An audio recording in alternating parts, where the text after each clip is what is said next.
The Hollyland Lark 150 is a larger version of the Lark M1, but this one comes with 2 lavaliers as well.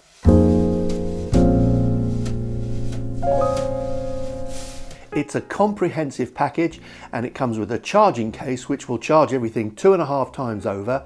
When you put the units in, of course they charge, but when you take them out, what happens is they switch themselves on automatically and they connect. You don't have to worry about anything. It comes with 2 transmitters and 2 furry windshields.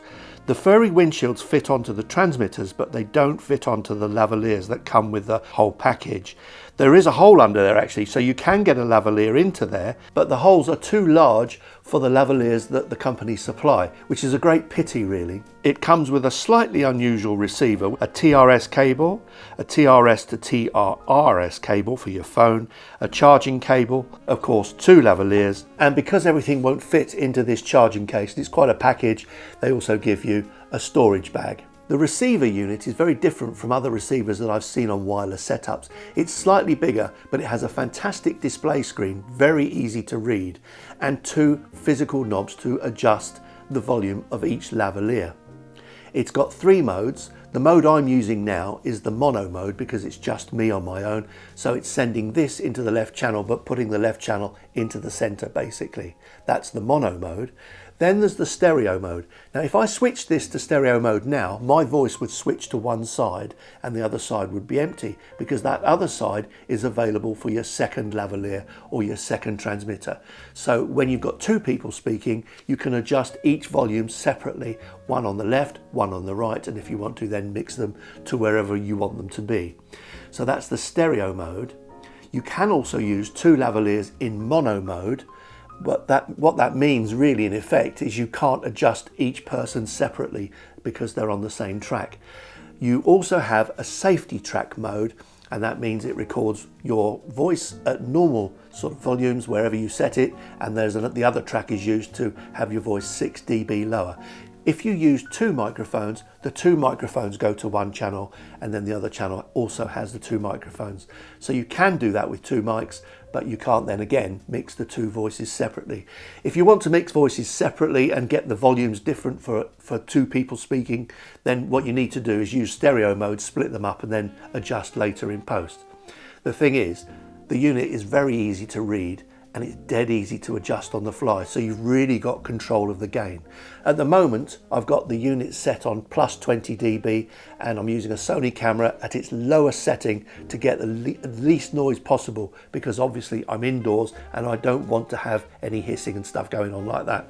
This audio hasn't been adjusted. I'm using the lavalier and it's so quiet, this system, that I trust it to be using it in a quiet room. This is the sound that you get from the inbuilt capsule that's on the transmitter itself. This is useful if you want to get a quick take, and it's quite close in sound to the lavalier as well. So if you want to mix and match the sound, you want to use the transmitter on its own on occasions and also use the lavalier. They're pretty close in sound so that you don't get this nasty change between takes. Now, I prefer not to wear these things on me because they do attract attention. For one thing, they're quite big and they pull down on your shirt. But the other thing is, if I just stand up a bit, there is a green and blue light there. And if you're going out somewhere, it tends to attract attention if people see that light. So it's not my favorite way of using these things. But there is another way you can use them by just taking them off your body and the sound will change. So now what I've done is I've taken it off my body and just holding it in front of me here. Taking it away gets rid of the damping effect, I suppose, of your body and your shirt, and also the throat and chest region sounds.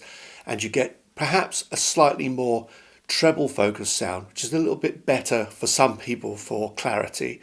And this is what you get if you plant the transmitter unit into your scene. This is my preferred way of using the Lark 150, putting a lav into the transmitter, and the unit at the moment is just in my top pocket just for convenience.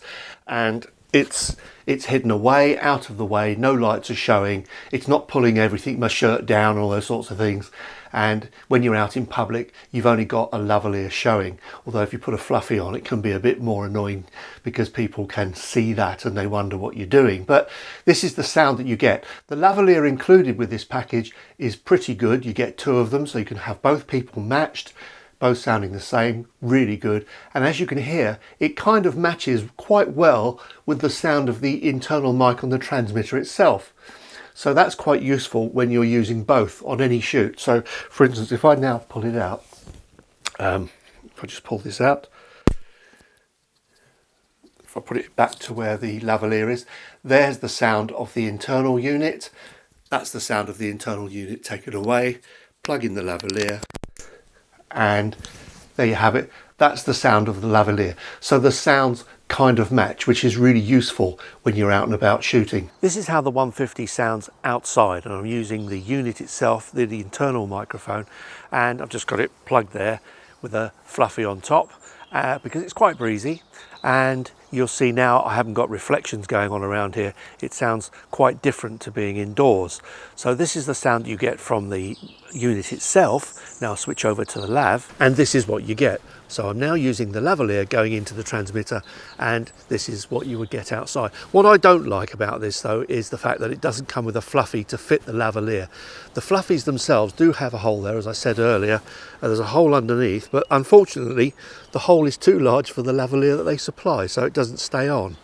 But it's a fantastic fit to the unit, but unfortunately not for the lavalier. The great thing about wireless microphones is they allow you an awful lot of freedom, so it sort of begs the question, how far away is it going to work? Not many people would want to film this far away from their camera, but this is what you get. There's currently a plane going over, but I'm quite a way away. I would say about 50 feet away. So this is when I'm facing the camera, but I suspect when I turn, it will actually maybe go off. Let's try it and see. So now, I'm now talking with my back to the camera, and I'm coming back round again, and if it blipped off, there you go. It's about 50 feet, I would imagine. Direct line of sight, they quote quite a distance, but I'm not sure that this actually does it. Now this is quite a long way, I would say about 100 feet I suppose. It's quite a long way away. I'm always worried about my camera when it's on its own up there, but I'm over here, down the back here. And if this is working, great, I've got 100 feet going, and that's fine. Direct line of sight. When I turn my back, I'm sure it's going to go. Let's try. And I've now turned my back, and now I'm coming back round again, and I'm back round to the front again. So you can see, I don't want to go any further because no one really wants to film that far away from their camera because you're just looking at a speck, and the voice that you hear doesn't really match the picture that you see. So not many people, I would suspect, would want to do that anyway.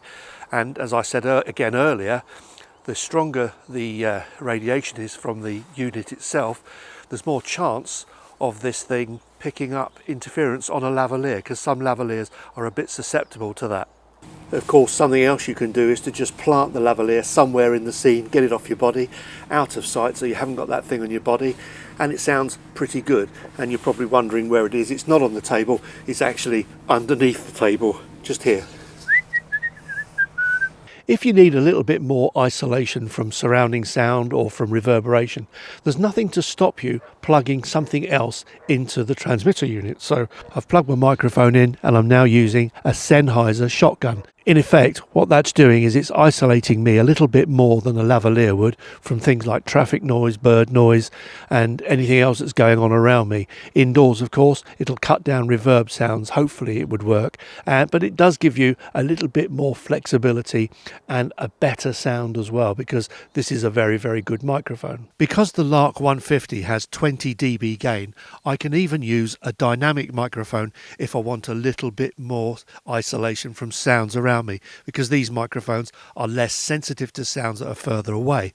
I can walk around with a dynamic microphone, not worry about wires, and still get decent audio going straight into my camera. Like the Lark M1, this has a really robust sound. It's a really very nice sound. The Lark M1 is also very, very good, although I wouldn't use the noise cancellation on the Lark M1 because that does affect the sound quite a lot. But they both have good sound. The biggest difference, of course, is the fact that this one works with 2 lavaliers. The Lark M1 is just a unit on its own with no lavalier. Also with this one, the receiver unit is outstanding. It's a wonderful unit, dead easy to adjust, and using it on the fly is a doddle, a real doddle. Whole thing retails in the UK for £179. Hope to see you next time. Cheers for now.